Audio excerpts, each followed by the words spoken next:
ಭಾರತದ 15-16 city target ಅನ್ನು ಪಾಕಿಸ್ತಾನ ಮಾಡಿತ್ತು. ಈಗ ಅದಕ್ಕೆ ಬಿಸಿ ಮುಟ್ಟಿಸಿದೀವಿ. ಆಪರೇಷನ್ ಸಿಂಧೂರ 2 ಮೂಲಕ ಭಾರತ ಡ್ರೋನ್ ದಾಳಿಯನ್ನ ಮಾಡಿರೋದೀಗ. ಸೊ ಡ್ರೋನ್ಗಳ ಮೂಲಕ ಪಾಕಿಸ್ತಾನ ಸೇನಾ ನೆಲೆಗಳ ಮೇಲೆ ದಾಳಿಯನ್ನ ಮಾಡ್ತಾ ಇರೋದು.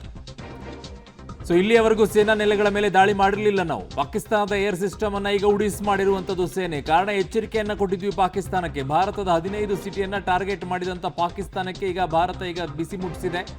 ಕಾರಣ ನಿಮಗೆ ಪಂಜಾಬ್ ಪ್ರಾಂತ್ಯದಲ್ಲಿ ಕ್ಷಿಪಣಿಗಳು ಲಭ್ಯವಾಗ್ತಾ ಇದೆ, ಅದನ್ನು ಹೊಡೆದು ಹಾಕಿರೋದು. ಇನ್ನೊಂದು ಕಡೆಗೆ ಪೂಂಚ್ ಸೆಕ್ಟರ್ನಲ್ಲೂ ಕೂಡ ನಮ್ಮ ಜನರ ಮೇಲೆ ದಾಳಿಯನ್ನ ಮಾಡಿದೆ. ಸೊ ಆ ಮೂಲಕವಾಗಿ 16 ಜನ ಅಲ್ಲಿ ಸಾವನ್ನಪ್ಪಿರೋದು. ಇದಕ್ಕೆ ಪ್ರತಿಕಾರವಾಗಿ ಈಗ ಮತ್ತೆ ಉತ್ತರವನ್ನ ಕೊಡುವಂತ ಕೆಲಸವನ್ನ ಭಾರತ ಮಾಡ್ತಾ ಇರೋದು. ಹಾಗಾಗಿ ಲಾಹೋರ್ನ ಏರ್ ಡಿಫೆನ್ಸ್ ಸಿಸ್ಟಮ್ ಅನ್ನೇ ಈಗ ಧ್ವಂಸಗೊಳಿಸುವಂತ ಕೆಲಸವನ್ನ ಭಾರತ ಮಾಡ್ತಾ ಇದೆ.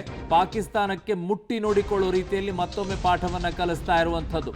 ಡ್ರೋನ್ಗಳ ಮೂಲಕ ಪಾಕಿಸ್ತಾನ ಸೇನಾ ನೆಲೆಗಳ ಮೇಲೆ ದಾಳಿಯನ್ನ ಮಾಡಿದೆ.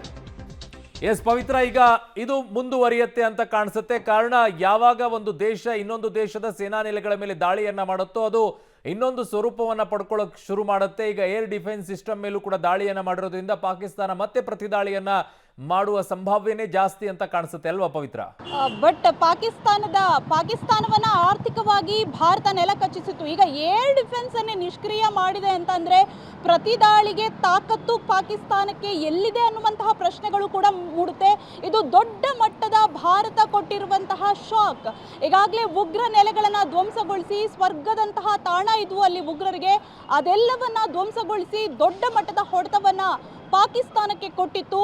ಒಂದು ದೇಶದ ಏರ್ ಡಿಫೆನ್ಸ್ ಅನ್ನ, ರೆಡಾರ್ ಸಿಸ್ಟಮ್ ಅನ್ನ ಧ್ವಂಸಗೊಳಿಸುತ್ತೆ ಅನ್ನುವಂಥದ್ದಾದ್ರೆ ಅದು ದೊಡ್ಡ ಮಟ್ಟದ ಆಗಿರುವಂತಹ ಬೆಳವಣಿಗೆ. ಇದು ಅದನ್ನ ಭಾರತ ಸಾಧಿಸಿ ತೋರಿಸಿದೆ.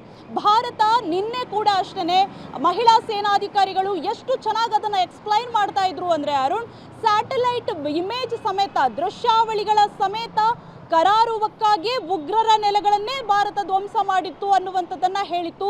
ಜೊತೆಗೆ ಜಗತ್ತಿಗೆ ಕೂಡ ಸಾರಿರುವಂಥದ್ದು ಅದನ್ನೇ, ಭಯೋತ್ಪಾದನೆಯ ವಿರುದ್ಧದ ಹೋರಾಟ.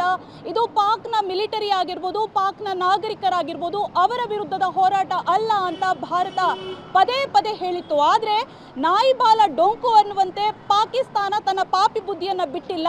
ಪದೇ ಪದೇ ಗಡಿ ಭಾಗದಲ್ಲಿ ಬಾಲವನ್ನ ಬಿಚ್ಚುವಂತಹ ಕೆಲಸವನ್ನ ಮಾಡಿತ್ತು, ಗುಂಡಿನ ದಾಳಿಯನ್ನ ಮಾಡಿತ್ತು. ಎಗೈನ್ ಭಾರತದ ಅಮಾಯಕರ ಜೀವವನ್ನ ತೆಗೆದುಕೊಳ್ಳುವಂತಹ ಕೆಲಸವನ್ನ ಮಾಡಿತ್ತು.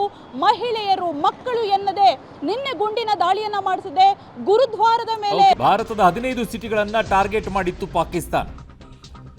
ಅವಂತಿಪೋರ್, ಶ್ರೀನಗರ್, ಜಮ್ಮು ಮತ್ತು ಪಠಾಣ್ಕೋಟ್ ಅಷ್ಟೇ ಅಲ್ಲ, ಅಮೃತ್ಸರ್, ಕಪೂರ್ತಲ್, ಜಲಂಧರ್, ಲೂಧಿಯಾನ, ಆಲ್ಮೋಸ್ಟ್ ಎಲ್ಲ ಪಂಜಾಬ್ ಪ್ರಾಂತ್ಯದಲ್ಲಿ, ಆದಂಪುರ್, ಬಠಿಂಡಾ, ಚಂಡೀಗಢ, ಫಲೋಡಿ. ಸೊ ಕಡೆಗೆ ಜಮ್ಮು ಕಾಶ್ಮೀರ ಮತ್ತು ಈ ಕಡೆಗೆ ಪಂಜಾಬ್ ಪ್ರಾಂತ್ಯಗಳನ್ನು ಹೆಚ್ಚಿನ ರೀತಿಯಲ್ಲಿ ಟಾರ್ಗೆಟ್ ಅನ್ನು 15ಕ್ಕೂ ಹೆಚ್ಚು ನಗರವನ್ನು ಟಾರ್ಗೆಟ್ ಮಾಡಿದಂತಹ ಪಾಕಿಸ್ತಾನಕ್ಕೆ ಭಾರತ ಮತ್ತೊಮ್ಮೆ ಉತ್ತರವನ್ನ ಕೊಟ್ಟಿದೆ. ಪಾಕ್ ದಾಳಿ ಯತ್ನ ವಿಫಲವನ್ನಗೊಳಿಸಿದೆ. ಭಾರತದ 15 ಸಿಟಿಗಳನ್ನು ಟಾರ್ಗೆಟ್ ಮಾಡಿತ್ತು ಪಾಕಿಸ್ತಾನ.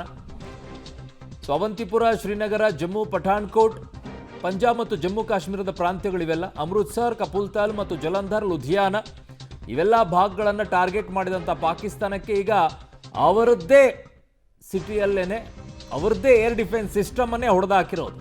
ಭುಜ್ ಸೇರಿದಂತೆ 15ಕ್ಕೂ ಹೆಚ್ಚು ನಗರವನ್ನು ಟಾರ್ಗೆಟ್ ಮಾಡಿತ್ತು.